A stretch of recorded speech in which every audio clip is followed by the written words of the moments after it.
Greetings, sisters. I hope that you are standing in your light and your divinity. And if not, I hope that you're on journey to it. My name is Anat, and I would like to welcome you to my channel, The Essence of a Woman Talk.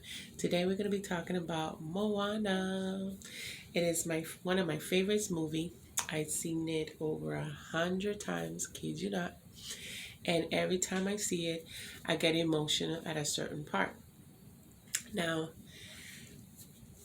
every story and a lot of movies that we see has hidden meaning behind it. Everything, even the subtle things, the smallest things, has meaning to it. And I love Moana so much because it is the healing journey of a woman. And Moana means vast body of water. And when you look into the research of Moana, her mother is Sina, and Maui's is connection to the sea is Hina. Their mother's name is only one letter different, an S to an H. And the S stands for change. It's the air element. And the H is for stone, is an earth element. So, okay, so there goes Moana as a child. She is being called by the sea, and her father and her parents is pulling her away from that calling. And through the time as Moana grows up, her parents are prepping her to take her seat as the chief head of the island. And throughout as she's growing, something is happening to the sea and is happening to the land. The fishes, uh, that's fertility, it is abundance, and the coconut, it's a coconut, it's a symbol of so many different things. It has a goddess, a Hindu goddess that is presented as a coconut, and it has, when you take off all the husk of the coconut, it has 3 dots. It looks like a face, and it has a Hindu goddess that is represented as a coconut face, and it has the goddess Yemaya. One of the gifts that you can give Yemaya is a coconut as an offering. So something is happening to their island while she is growing up, and the grandmother is aware of it, and she's holding on to the story. She's a keeper of stories, and she's always encouraged Moana to respect her parents, but to not forget who she is, and that her journey and her purpose is very important. So through the time that she's growing, her parents are telling her, be who your people need you to be.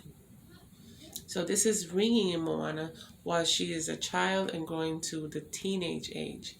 Most of the princesses or the girl leaders in Merida, in Brave, in Ariel, Sleeping Beauty, all the princesses, it seems that their number when they come into their time is at 16.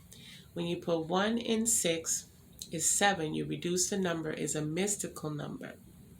And it is a number of magic. And it's just so deep. Number 7 is 7 in 7 days. You could go on and on what 7 represent in our everyday life. It's the 7 virtues, the 7 vices, and between those 7 and 7 is 14. It's the number of choice, and even at 14, it's 1 in 5 would represent the body of someone, and also challenges. So here goes Moana, and the grandmother knows something, that she was chosen. So the time comes that Moana takes a leap and takes Pua, which Pua is the little pig, and Pua represent community in abundance and good luck. So she goes into this canoe, a ship, this little canoe and tries to go over the reef. She's not aligning to the ocean, and she's not aligning to the wind because something goes wrong, that she falls over and she hurts her ankle, and Pua is traumatized. He is not going to be going through that trip now. So she goes back, and now she's fed up because she's tired of trying, and she's ready to go and put that stone on the hill as her father said. And so the grandmother is like, okay, go ahead and do what you got to do. So her spirit stuff was like, that's it. You're not gonna tell me anything. He said, so what you want to hear? The grandmother said. So her grandmother shows her that something was kept from her of her ancestors, and it was a cave, and the cave is hidden. And here the ship, and she hits the drum, and the fire ignites, and she sees these big ships, and she realized, her ancestors were pathfinders. Find your way. So she's not taking what her grandmother is saying, and now she's like, oh, all our problems gonna be thing. We could go across and go get the fish, and everything is gonna be okay. We could find new land, and we could start over. And she's looking for the answers not inside of her. She's ignoring her grandmother of what her grandmother is trying to say. So she runs to the community and telling the community this about what she find. Her father is trying to, telling her no, he got angry, and then her grandmother falls ill. At that time, her world is is kind of going in circles. She's lost her grandmother. Her grandmother is telling her, go into this journey that seems very scary. And even her mother was one that was also stopping her until the end. When she was to leave, her mother helped her and packed a few things for her journey. So here goes. She goes in the boat, and the second time that she tries, the spirit of her grandmother, the moment that the flame goes out, her grandmother's spirit goes into the ocean, and she already knew that she was going to be born as a stingray manta ray, and they are a symbol of guidance. So here goes the spirit of her grandmother and help her go through a barrier in this ship. And on the ship, it has a spiral for life, and to give and love and sacrifice. So she goes to this journey, and she didn't even know that Hey Hey was in the boat. And Hey Hey is a rooster that represents awakening, bravery, courage. And a rooster, when I was in the island, the rooster would wake me up early in the morning to go to school. Is as soon as I hear the rooster up in the roof, I knew it was wake up time, and I had to go to school. I had to start my day. So here goes Hey Hey. He don't see much. He looks like something wrong with his eyes, and he's a little crazy, a little off there. And he's trying to go into the water. So here goes. She's going here, and she doesn't really know much how to sail and what to do. And here comes a storm. And this storm just turned the boat upside down. She's angry at the sea and saying, I asked you for help, and she, at this time she bumps her head, and she ends up in this little island. And when she gets up, she's cussing at the ocean and telling, fishes pee on you and stuff. And then she realized she is in the place that she was supposed to be. So Maui, which means connection to the sea, and also the hook, the one who wears the hook has a connection to the sea. So here comes Maui, and he could be represented a couple of different ways. It could be her masculine energy, It could be even talking about the male aspects. And she's relying on him, and now she's thinking that she needs to take Maui and go through this journey, and he's going to fix everything. And through the journey, it has some entities that are trying to follow them because they're being pulled by the heart of Tafiti. And Maui wants to go get his hook, so they go and they find these little coconut people with these coconut. They look all little scary and stuff. But in history, it does speak about these little people in that region. And so they go to Lalatai. It's the underworld for the monsters. And when she goes down there, it has a picture when she goes down there with Maui. It has this little thing, a creature with a mask, and it's like walking up on her all creepy and stuff. That could be seen as her death, also her shadow side. So she's in this depth of her, and she's facing her fear. She's facing this side of her, and she faces the crab. And she's doing her bravery thing, and she's helping Maui to go get the hook. So she's finding herself, she's finding her courage through this, but she still is relying on Maui to save the day. So they go through this. She goes to go get Takai to see past the barrier. The first time they try, they didn't make it. She didn't listen to Maui when he said wait. She just thought that she had it there. She's gonna do it, and she took that chance, and Maui messed up his hook. So now Maui, he upset. He didn't listen to me. I can't do this because I'm nobody without my hook. So you on your own. So she's there. She's frustrated, and she's about to give up. She's telling the sea, you picked the wrong one to do this. I cannot do this. And she throws the heart into the sea.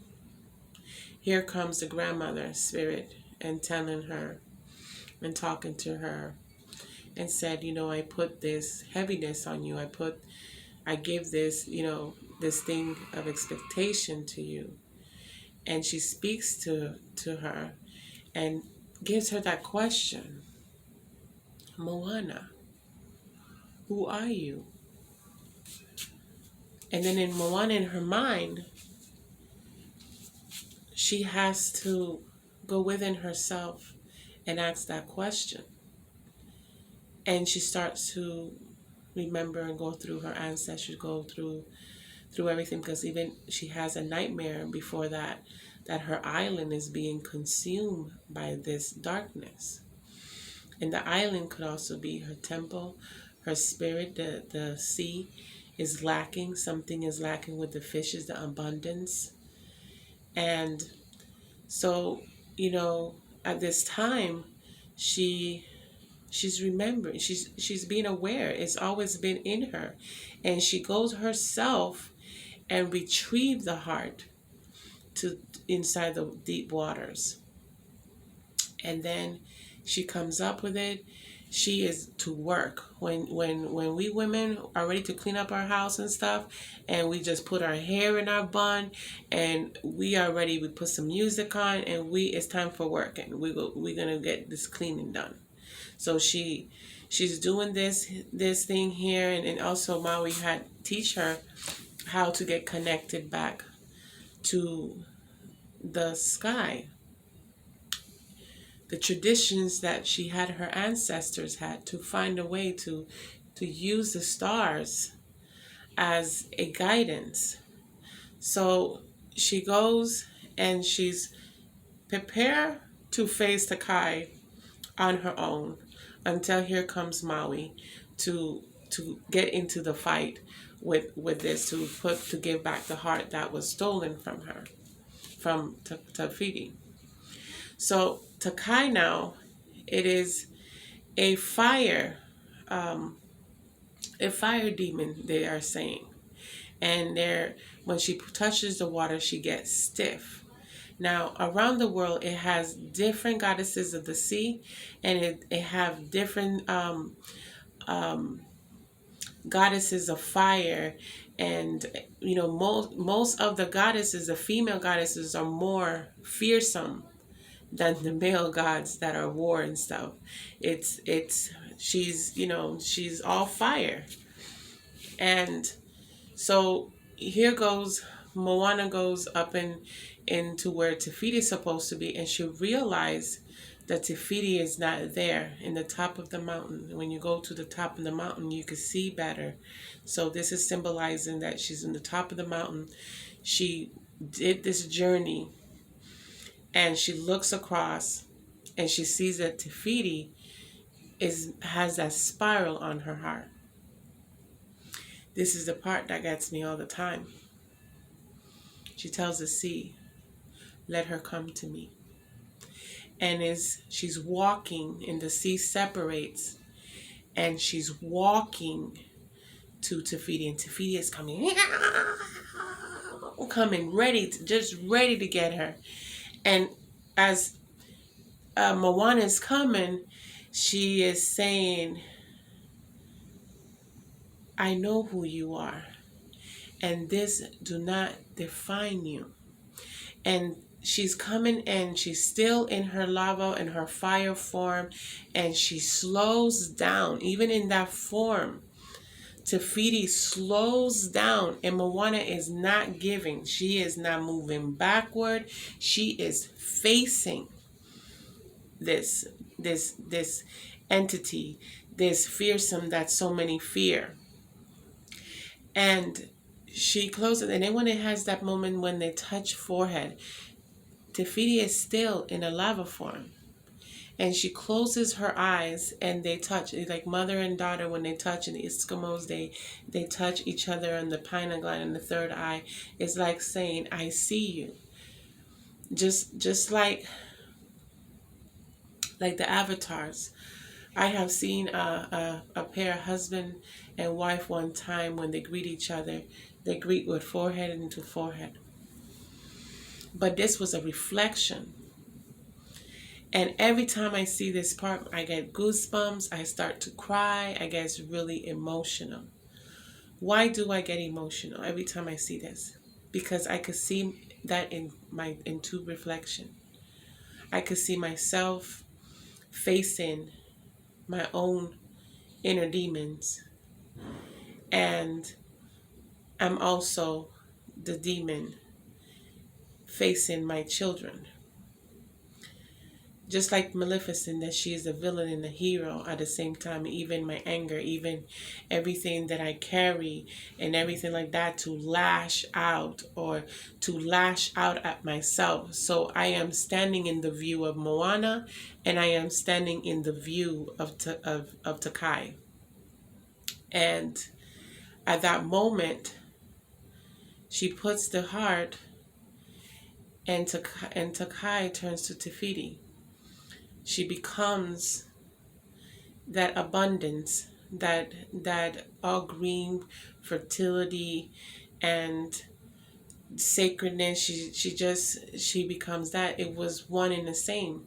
And even in the movie, all three of them is the same people. When you think about it, when you see that she is going into a journey to face her fears, to go and find herself. So many stories of this kind is written around and is left behind to understand the healing journey of a woman. And so she goes back.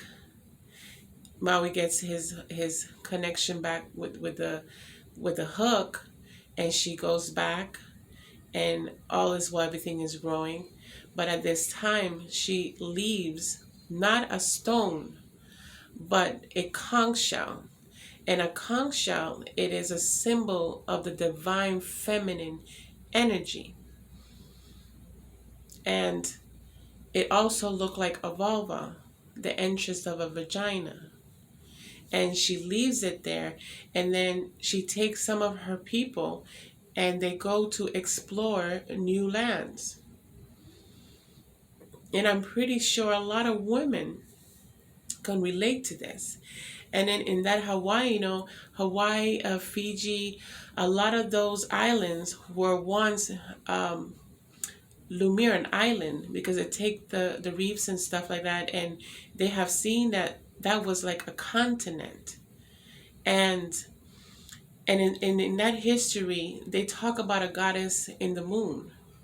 And they also talk that the moon is the first relationship of a woman. A man and woman relationship was secondary, and the moon and the woman had a relationship of, could be connection of the cycle, could be the of how her body works, because a body still to this day, the body of a woman is still a mystery. It's not completely that you could go into knowing everything about a woman.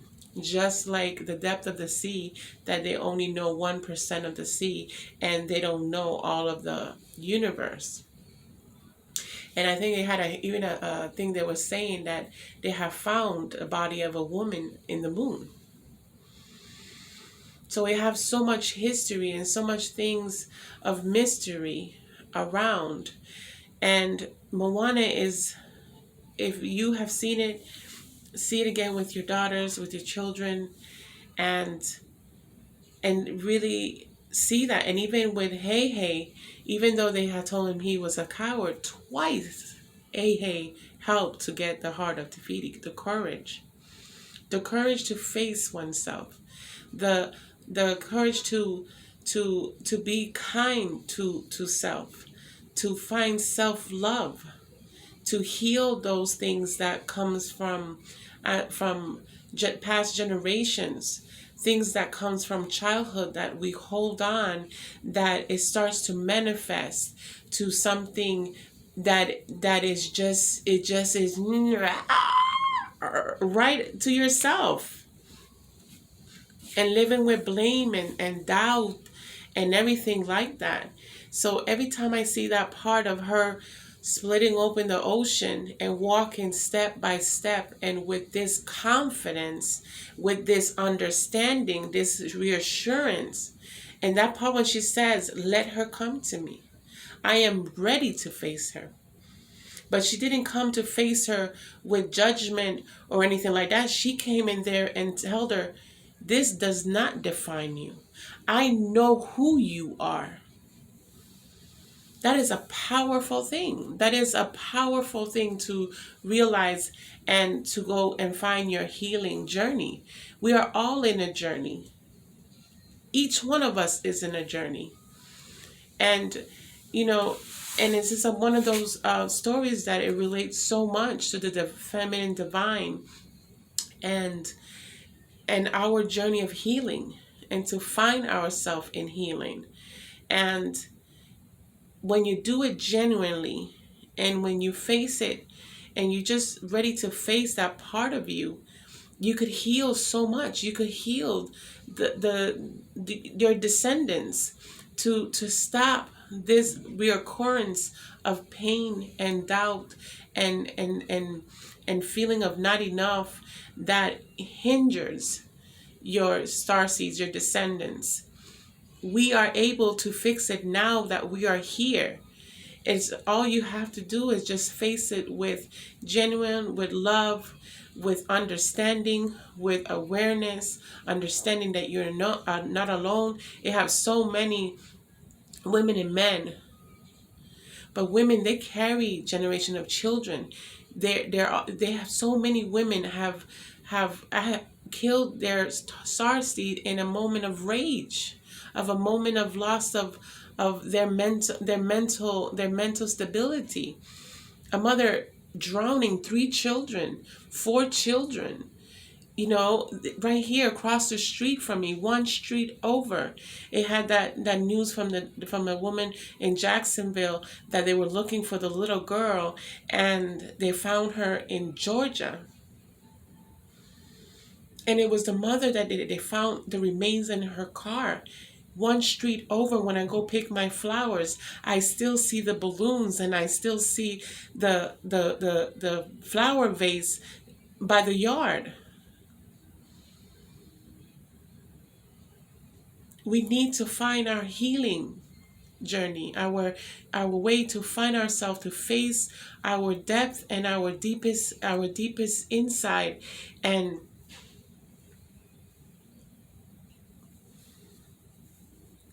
so so I leave that here with you to reflect, and I hope that you stay blessed and safe till next time. Great journey.